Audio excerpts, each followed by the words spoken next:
It takes an extraordinary combination of calculations, research and strategy to build a brand, but once all the hard work's done, it's up to the true professors of pop culture to determine which one is the coolest of them all.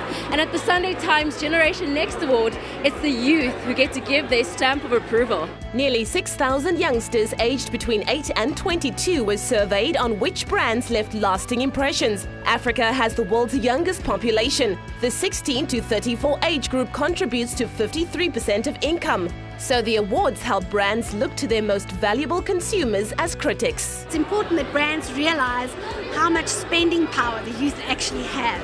Every age group has a different sense of cool, but I think it's that X factor, something that appeals to the youth. The glittering event also honored the coolest social media site, coolest things to watch on TV, and top 2 things you can't live without. Jason, today's event features categories such as coolest television show, coolest celeb. But what does this actually mean for brands when they get recognized in these categories? Well, I think the brand part of the award started long before the celeb part. Brands work hard to get on the number 1, 2 or 3 list because it means over 5,000 young people think they're cool. So yeah, really interesting insight for brands who come year after year waiting to see where they fall in the order. And how exactly did this idea come about? How did you carry out this survey?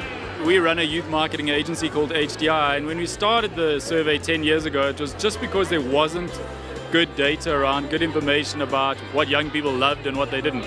So we started the survey to find out for ourselves, and then we just thought it'd be great information to share with brands, and so it's grown.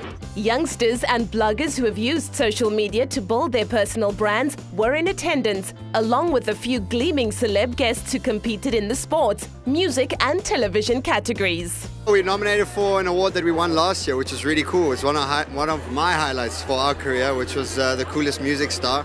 And yeah, man, we're glad to be back. I've been out of the sport for about 2 years, so it's very, very strange to see that the kids still know who I am, especially the new kids filtering through. And I think they've got to know that their word does count. Well, the experts have spoken, and I must say it was really amazing to see these big brands follow the ideas of little people.